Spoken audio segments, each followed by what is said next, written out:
তো আজকে আবার একটা ভিডিও নিয়ে চলে এসেছি। এটা একটা রেসিপি ঢোকলা।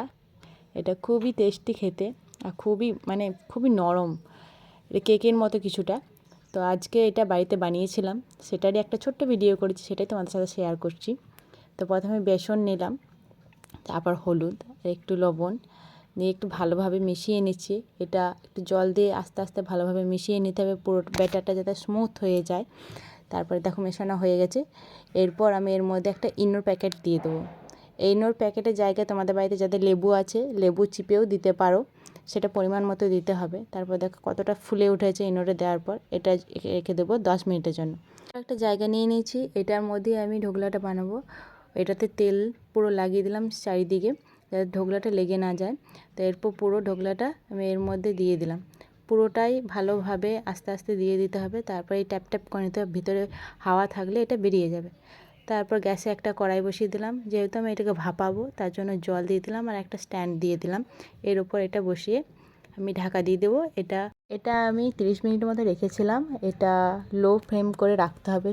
মনে হচ্ছে চামচের গায়ে কোনো আঠা লেগে আসছে না, তার মানে এটা হয়ে গেছে। এটা নামিয়ে দিলাম। এরপর একটা তাওয়া চাপিয়ে দিয়েছি, তার মধ্যে সাদা তেল দিয়ে দিয়েছি আর কাঁচা লঙ্কা একটাই দিয়েছি, যেহেতু বাচ্চারা খাবে আমার।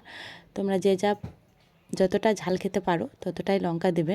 তারপর দেখো আমরা কালো সর্ষে দিয়েছি কিছুটা, 1 চামচের মতো। তারপর কয়েকটা কারি পাতা তোমাদের যদি না থাকে তাহলে এমনিও হবে, কারি পাতা দিলাম। তারপর দিলাম লেবুর রস 2 চামচের মতো। তারপর আমি দিলাম একটু চিনি আর একটু লবণ। চিনিটা একটু বেশি পরিমাণে দিতে হবে, কারণ একটু মিষ্টি মিষ্টি ভাব হয়। তারপর দেখো এটাকে নামিয়ে নিয়েছি, ওটা ফুটতে দিলাম। আর এটাকে নামিয়ে নিয়ে পুরোটা সাইডগুলো একটু কেটে নিলাম। কত সুন্দর বেরিয়ে গেল, যেহেতু তেলটা আমরা লাগিয়ে রেখেছিলাম বলে। তো এটা ছোট ছোট কিউবের মতন আমরা কেটে নেবো একটা করে।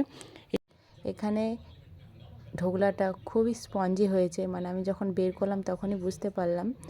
আর এটা লেবুর রস দিয়ে করলেও খুব সুন্দর হয়, তোমরা ইনো বাদ দিয়ে লেবুর রস দিয়ে করতে পারো। তো কতটা নরম হয়েছে দেখো। এরপর পুরো ওইটা দিয়ে দেবো, কারি পাতার সেরাটা। তো আমাদের ঢোকলা রেডি। কেমন হলো ভিডিওটা জানিও।